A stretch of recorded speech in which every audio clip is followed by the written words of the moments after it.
Days ago, I was with Ghost Mapper. So it's a very cool technology that financial advisors use to do their financial planning and retirement planning. So I shared with them a very fun story, and I want to share that with you as well. So once upon a time, there was a soldier that accidentally stumbled upon a village. And to his horror, he realized that the people in the village were very, very old school. They were still using the club as a way to hunt for animals. So if you remember Flintstone, right? If you guys remember Flintstone, remember he would take this really big club and then he would lug the club to the animal and then he hit the animal and then the animal go like, So when the soldier saw that, the soldier was like, oh my God, this is so old school. Why are you guys still using a club? It's so ineffective. One person, at most can only grab one animal, right? And 4 of you can only grab probably one deer. It's too slow. And so he introduced to them a gun, right? So he said, hey guys, this is a rifle and you guys are going to have a lot easier hunting if you're going to use a gun. So he passed the gun to them and they were like, ooh, this is really cool. And a couple of days later, when he came back to the village, to his horror, he realized that every one of them was back to the old school method of hunting. And that is, they are still taking the club, they hit the animal, the animal go like, dizzy, and then that's it. So he asked the village chief and he said, hey, village chief, what are you doing? Didn't I give you a gun? Didn't I give you a weapon? This weapon is so powerful. You can kill like 10 animals at one time. What's going on? And then they said, your weapon doesn't work. This gun doesn't work. He said, well, show me how you use it. And to his horror, these villagers they took the gun and they went to an animal and they take the gun and go, hi-ya! So they use the gun as the club, trying to hit the animal. But because this weapon is so light, it's a rifle, right? Obviously, instead of knocking out the animal, it basically just pissed off the animal. And therefore, they thought that this gun doesn't work. And I feel that a lot of us are using social media the way these Flintstones are using this gun, right? So we all know, like you hear from me, you hear from other industry experts telling you that social media is the way to go, right? You should use social media to get sales. But then some of you will tell me and say, Eric, it doesn't work. No, it's not that it doesn't work. It's that because you're not using it the right way. All right, if you are using the gun to club the animal, no wonder you're not getting results. So today's focus on Ask Eric Live episode 33 is to really focus on that, to focus on teaching you how to use social media the right way. There are actually 4 superpowers in social media. There are 4 ways you can use social media, 4 superpowers, I would say. Number 1, it helps you deepen relationship with your existing customers, and that gets you repeated sales and referrals.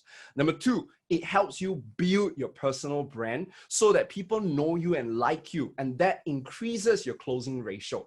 And number 3, social media also help you generate new leads, which is what you guys are focusing on or you want. And the last one is social media help you build strategic partnerships that allow you to scale your entire business. So there are 4 superpowers, and let me slow that down and summarize. And because I want you guys to tell me which superpower are you most excited about. Social media superpower 1 is to help you deepen your relationship with your existing customers. It gets you repeated sales, it gets you referrals. Superpower 2, it helps you to build your brand. It helps people know you, like you, respect you, so that later on when you approach them and say, hey, buy from me, they're going to be so much open to your influence. Therefore, you notice that your closing ratio goes up. You will also get a lot of passive inquiries. What I mean by passive inquiries, it means that people come to you rather than you go to the other person.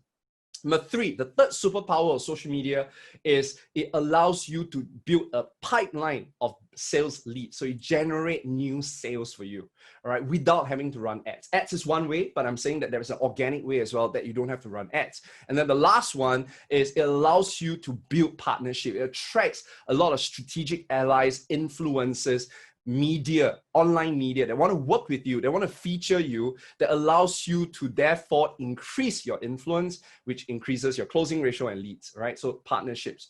Out of the 4 superpowers of social media, which one resonates with you the most? Put it down in the comment section. How do I create a better conversion rate on my social media page? How does it get more conversion? Tell us a little bit about what you sell. Alright, so what I sell is vegan curry puffs. Find me all the vegan SG related hashtags. So it doesn't have to be vegan curry puffs, but just vegan stuff, vegan food. I need you to go and give me a whole list of all the vegan restaurants in Singapore. And then this is what you do, okay? Spend about an hour every day just playing with all the hashtags and go through all the restaurants that sell vegan food, yeah?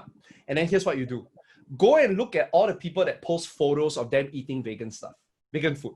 And then look at how many followers they have. If any one of them has about 500 followers and they have at least about 30% engagement, I take note of who they are.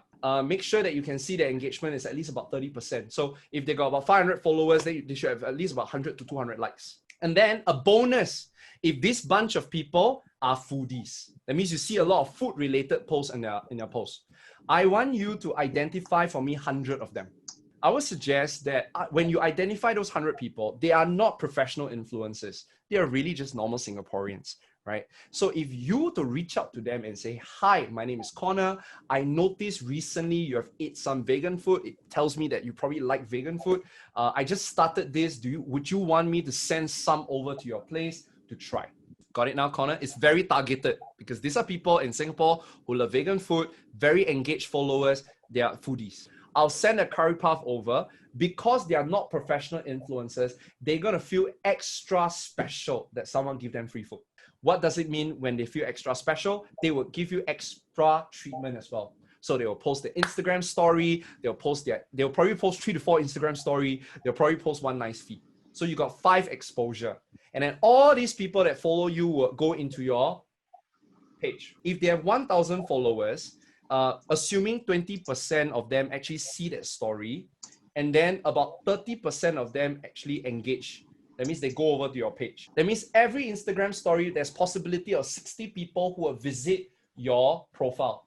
Now, visiting doesn't equal to follow. I'll teach you how to increase the conversion for that later. But we have got 60 profile visits, correct? Now, once we hit 60 profile visits, imagine I told you how many? You want times 100. So in other words, 6,000 Singaporeans actually come to know about your stuff. So remember this, okay? They need to follow. You do whatever it takes to get them to follow. Because the minute they follow, they've established a connection with your brand. Instagram take notes of that. They will end up seeing a lot of your future content, which will lead to sales. So you see here, I've already controlled the number of people that come to your Instagram page, which is about 6,000 of them will coming to your page. Your micro-influencers, which are free, right? You're basically just sending free curry puff over. Micro-influencers lead you to profile visits. Keep testing the bio until you get about 30, 40, 50% follow rate. Okay, keep testing. You can talk to me and we will keep testing our copywriting and then follow rate. Now, after because you have a pixel in your landing page, right? You will then look at how many people visit your landing page, how many people actually order. That's the conversion. So we keep improving the landing page until we have a good conversion. Then the entire process is built. Done. I trust you found that video helpful and informative. Now, I'll be posting on YouTube a lot more and would love to have you watch those videos every week. So remember to hit the subscribe button below as well as the bell notification. Also, this video would be great for you to watch.